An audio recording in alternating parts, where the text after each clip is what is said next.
At which points is the function shown discontinuous?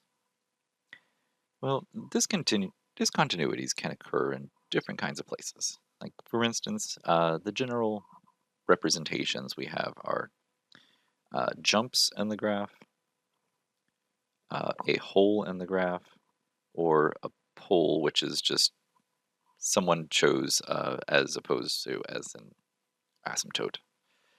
I suppose because it rhymes with pole. Anyhow, looking through here, let's start with the jumps. So a jump in a graph is essentially a situation where we have the limit as x approaches some value from the left is not equal to the limit as the function approaches that value from the right. So the only jump that I see here is right here at 4. And you know what, just because I'm going to put in the even values here. At 4, what's happening is the limit on the left-hand side of 4 would be approaching one value. The limit from the right would be approaching another value. So there's a big gap. And so that's a vertical jump between 2 points. So that right there, x equals 4, is clearly a point of discontinuity. All right, so holes in the graph.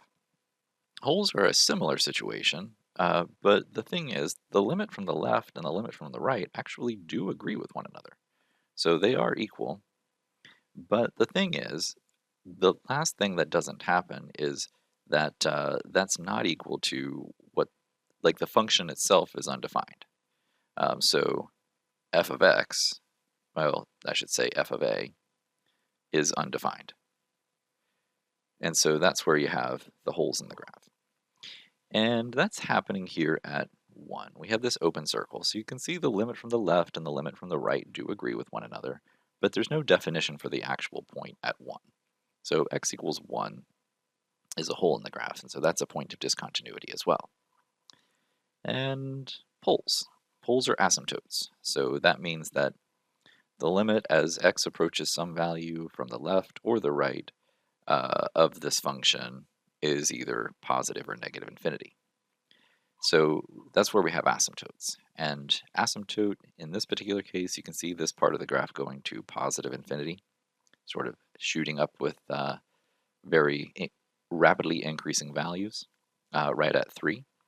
So 3 is also a point of discontinuity. Now you might think that there's a jump here as well, and I suppose you could call that a jump, but infinity isn't technically a value, so you're kind of jumping from a defined value to an infinite value.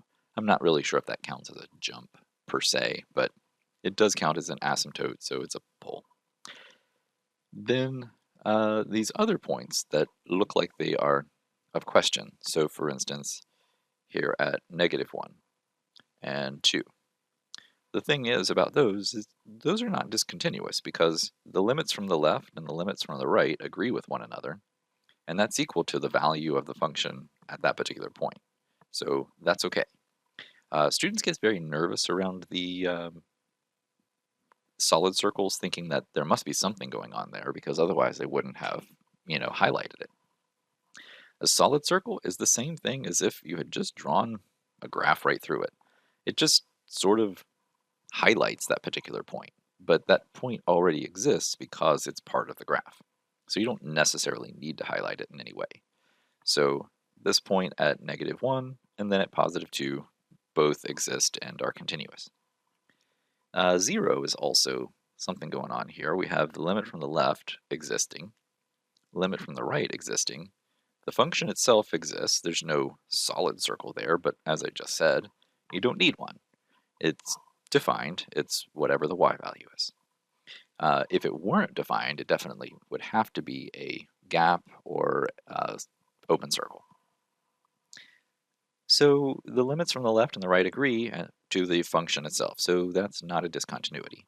It is a point of interest, it is a sharp corner, there is something there that does happen, but in general, it's not a discontinuity. So the discontinuities are these particular values right here.